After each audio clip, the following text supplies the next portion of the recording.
Hi guys, this is Connie, back for some more Connie Reads White Fragility.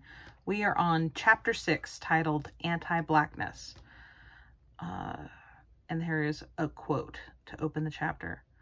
But all our phrasing, race relations, racial chasm, racial justice, racial profiling, white privilege, even white supremacy, serves to obscure that racism is a visceral experience, that it dislodges brains, blocks airways, rips muscle, extracts organs, cracks bones, breaks teeth. You must always remember that the sociology,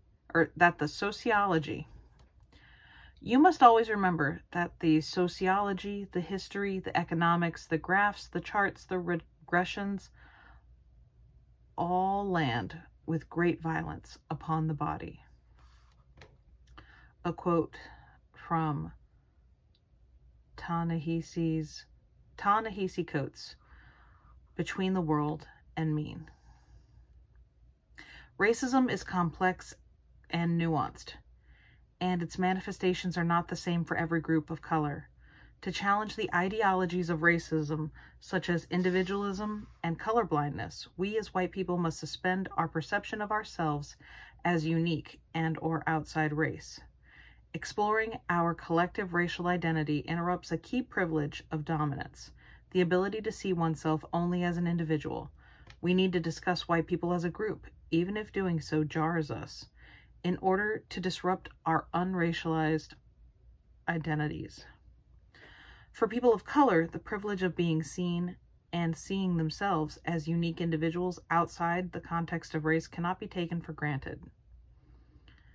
Talking about race and racism in general, terms such as white people, is constructive for whites because it interrupts individualism. But racial generalization also reinforces something problematic for people of color, the continual focus on their group identity. Furthermore, it collapses many racial groups into one generic category, thereby denying the specific ways that different groups experience racism.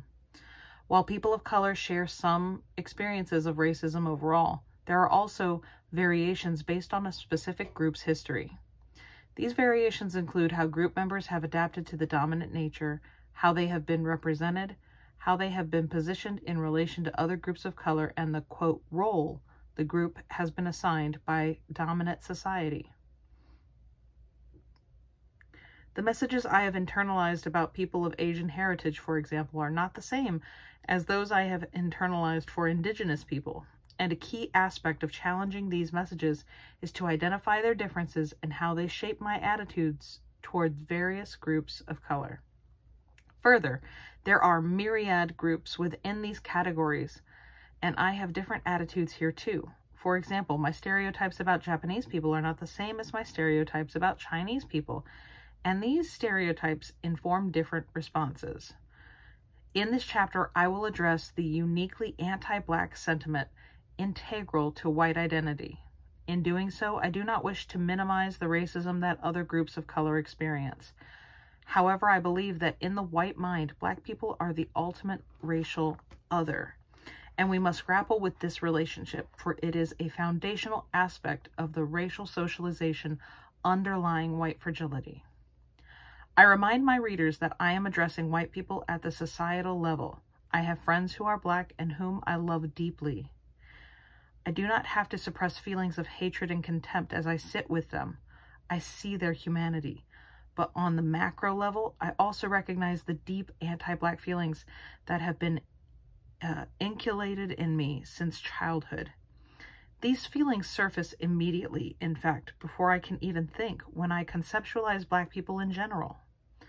The sentiments arise when I pass Black strangers on the street, see stereotypical depictions of Black people in the media, and hear the thinly veiled warnings and jokes passed between white people. These are the deeper feelings that I need to be willing to examine, for these feelings can and do seep out without my awareness and hurt those whom I love. As discussed in previous chapters, we live in a culture that circulates relentless messages of white supremacy. These messages exist simultaneously with relentless messages of Black inferiority.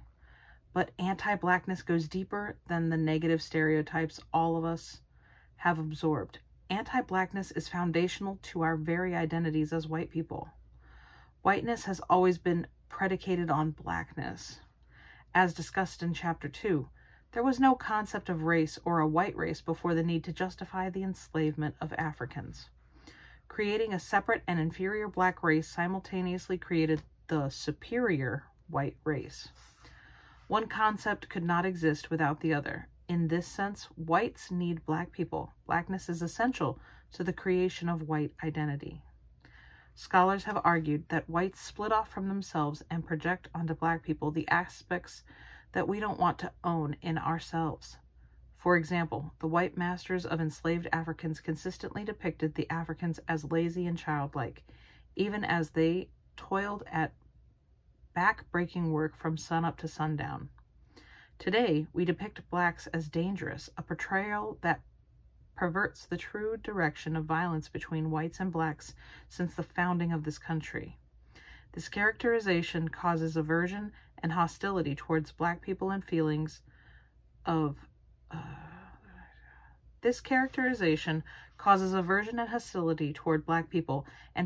superiority toward ourselves, but we cannot morally acknowledge any of these feelings. To reiterate, I am speaking here of the collective white consciousness. An individual white person may not be explicitly aware of these feelings, but I am often amazed at how quickly they surface even with the slightest challenge. Consider the enduring white resentment about the perceived injustices of affirmative action programs. There is empirical evidence that people of color, especially black people, have been discriminated against in hiring since the ending of enslavement and into the present. In the late 1960s, a program was instituted to help ameliorate this discrimination: affirmative action. There is a great amount of misinformation about affirmative action, as evidenced in the idea of special rights.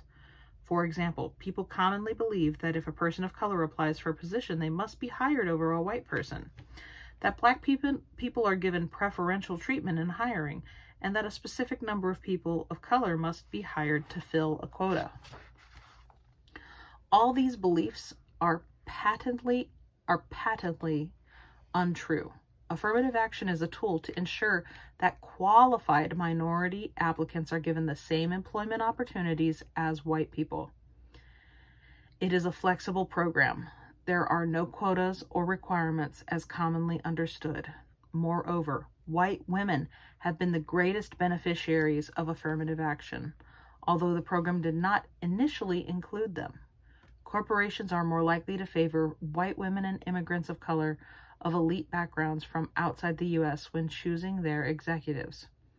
No employer is required to hire an unqualified person of color, but companies are required to be able to articulate why they didn't hire a qualified person of color, and this requirement is rarely enforced. Additionally, affirmative action never applied to private companies, only to state and governmental agencies.